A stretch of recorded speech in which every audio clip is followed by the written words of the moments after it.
Good morning and welcome to Peace Out, where we are all learning together to peace out. And I don't know about you, I say this every morning, but lots of opportunities to practice every single day, right? We always got opportunities to practice. That's amazing. Okay, I want you to grab a copy of my book, Command Your Morning. It is actually, I just got the invoice this morning for setting it up to print in Pakistan, so it's still got to be translated, but we're working on the cover and starting to get it together and started the process. Oh, I also hope to print, which one are we doing next? I don't remember which one we're doing next because we just finished printing something last month. I'll have to go back and look, y'all. I have a little brain fog here. So we just printed, I just sent the money in January to print one, and we're working on printing one this month. I think it's the First John. We did the Gifts of the Spirit one in January. That's what it was. And I think we're doing First John this month. We're reprinting. This is another 500 copies of First John. Will be the study of First John. And those are all available, by the way, on Amazon. I'm looking at some other outlets because I'm not real happy with Amazon, but all books will still be there. So I'm just going to look at ways to print them and things for myself because they don't help the author at all. They getting author copies is like pulling teeth or worse. But anyway, and then I don't know what we'll print next month, or then we'll print next. But that's what's all in works. But right now, this has only been out a few weeks. Command Your Morning, and it is about just setting your intention for the day, basically to walk with God, which is kind of what I'm going to talk about today, right? Just taking charge of your morning, and then the rest of the day is going to follow. And setting your declaration in the morning, setting your intention to just trust God no matter what. It's just something we're going to do every morning anyway, right? So, but grab that devotional. It's on Kindle or print on Amazon. It's also on ebook form. If you go to buymeacoffee.com/Jeannie Olinger, it's on. You can get download the ebook there. That's the money that comes to Buy Me a Coffee. All goes for Pakistani printing. So anything that you donate there, that's where it goes. So anyway, directly. I won't even see it. Anyway, so hope you're having a good morning. I hope you've had lots of opportunities to just trust God. Isn't that what it comes down to? So this morning I was getting all ready. Actually, to be honest, when I first woke up, because I was up with Chris through the night, he's better, but I was up with him through the night and didn't sleep well because listening for him and all that. And I got my coffee and sat back down and was reading a little bit, and I was like, I don't want to do anything today, but I've got so much I've got to do. And I thought, I don't feel like getting myself together by 8. I just don't want to do Peace Out today. And look, y'all know I'm real honest, right? I was like, I just don't want to do Peace Out today. I just don't want to do it. And then I started thinking about how we've been talking about Zephaniah 3 in my mind. I was thinking about some of my books because I got that invoice this morning, and I was thinking about the books. I thought, I don't have anything fancy. I don't have anything showy. And I don't make this big splash, and maybe nobody even cares. I was just sorting through some of these emotions and thoughts and feelings, and you have them just in different arenas. We always have them, right? And then I was like, you know what? I just want to have a simple message. If it all came down to one message, it would just be, let's walk with God. That's so simple. It's not complicated. There's no formulas for anything. We don't know what life's going to throw at us, but it all comes down to just walking with God through time, this journey through time, just walking with Him and just trusting Him. It all comes down to that, right? No matter what, we're just going to trust Him. And then I went right back to Zephaniah 3, thinking about what we've been talking about this week, about how He's with us and all that. I thought, well, the next phrase doesn't make a lot of sense because this is the New American Standard, I think. New American Standard, King James, they kind of say that He will quiet you with His love. I think it's how the King James says. The New American Standard says He will be quiet in His love. I'm like, that doesn't even make sense, does it? So I looked up quiet. It still didn't make sense. And in the Strongs, I was like, it talked about being satisfied and not speaking and things like that. I'm like, that doesn't make sense. Now I read it in my handy-dandy New Living that I love so much, and it says, He'll rejoice over you with great gladness. With His love, He will calm all your fears. Wow. And I was like, okay, so I had to think about that a little bit, and I thought, I want to tie the word in here, satisfied. It's like He's satisfied just loving us. He calms us with his love. What do the other ones say? He's quiet in his love. So he's calming, he's quiet. Have you ever watched your kids sleep and you just sit there and I stand in Chris's door sometimes still and drink coffee and just watch him sleep, and it's just like there's a satisfaction there.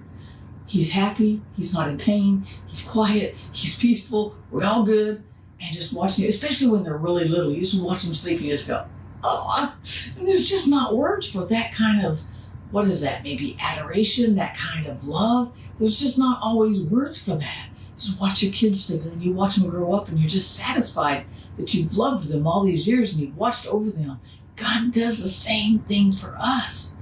And then he quiets us with his love. It all goes back to that trusting him. It all goes back to let's just walk with him. It's not a big, complicated, crazy message, right? It's just let's just walk with him. And then I went, one of my keystone scriptures, if that's the right word, that I have held on to for all these years, 1 Corinthians 1:9. We are called to fellowship with him. Are we going to go to the mission field? Absolutely. Is he going to put that calling on our life to go stand and maybe pastor a church, or Tina's watching, maybe have a motorcycle ministry? Is that our calling? Yeah, absolutely. But are we called to the nations? I don't even know how that all happened with me being in the cave. Are we called to lead worship? Or, we put that word calling on a lot of things, and that's not inappropriately used. It's appropriate. But our ultimate calling is just to walk with him. And when we do that, it's like there's a calmness that comes. And then sure, we'll pastor that church, but we're not doing it alone. We're doing it because we're walking with him, not outside of walking with him, right? And then we're going to go to the mission field because we're walking with him. We're going to minister to that person in the store because we're walking with him. We're going to minister to people in our circle because we're walking with him. We're fellowshipping with him, and he is love. And there's just this peace that comes, this calm that comes, knowing it's like this reciprocal calming, right? He calms us with his love, and he just is satisfied watching us enjoy being loved by him.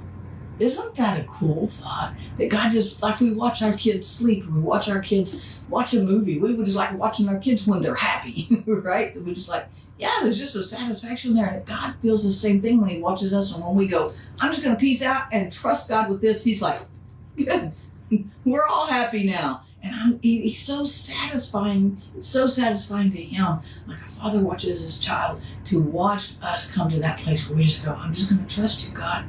And then we let that love, his peace, just bring that calm, be that calming factor in our life, because we're walking. Our whole goal is just to walk with him. Then we're going to walk out his plans. Then we're going to walk out the things that he wants us to do, that he puts on our heart. Those what we call a calling, right? We're going to walk those things out because we're walking with him. It's not a big show about it. There's not a big deal about it. It's just kind of like, we're just doing what God told us to do because we're up close and personal with him, and he's up close and personal with us, and we're both happy, we're both satisfied, we're loved, we're safe, we're secure because we're tucked into his heart, and we stay there. We're just going to do those things that he puts on our heart because they're on his heart. It's not complicated. It's not big fancy. Paul had a big fancy light from heaven, but most of us don't see that, right? Moses had a burning bush, and God uses those. He still does crazy things like that, right? And sometimes he's just got to get our attention, and he does, but it's because he loves us. And even with Moses and Paul and Gideon, the angel showing up, all these the great, really cool stories in the Bible like that, right? And God still does it. I have no doubt he still does that, right? But even besides that, it's just about coming to that place where I'm going to say, Moses said, "You want me to do what? Go back to Egypt?" He did that because he loved God. Paul went to the Gentiles because he was like, oh, this is the God I'm serving. I had it all. He had it all messed up, right? And yet he was like, oh, okay. And he began that walk with God. And then he went to the nations in that region because they didn't have planes and stuff, right? And he ministered to all the different areas there in his years of ministry. And he did all that because he was just walking with God. And that's what he saw God walking out. And so he just kept going with it. God says, go to Macedonia. Went to Macedonia. Went to jail. Got out of Macedonia. Got out of jail. Got out of Macedonia. We're going to go over here for a while. He just followed wherever God. He went to Ephesus and Philippi and Corinth. And he went to all these places because he was just walking with God. It wasn't complicated. He didn't have I don't know if he had a 10-year plan. I don't know, a 5-year plan. I'd like to have a 5-minute plan sometimes. This is kind of crazy around here. But it all comes back down to just walking with him. Just fellowshipping with God and being calmed by his love.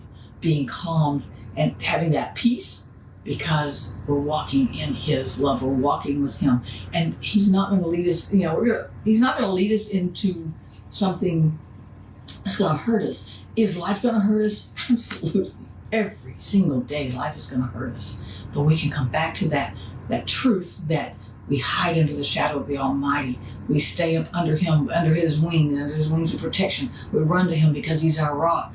He hides us from the storms of life. He stands up in the boat and says, be still sometimes to the storm. And he does the same thing in our hearts when we walk with him, when we fellowship with him. He can bring that same dramatic peace that we can't even understand in our hearts when we give it all to him. And just when we're satisfied with walking with him and we're satisfied with being with him. And he's so satisfied just watching us be with him. He's an awesome God. He's so cool. God is so cool. Maybe we'll talk about that more tomorrow.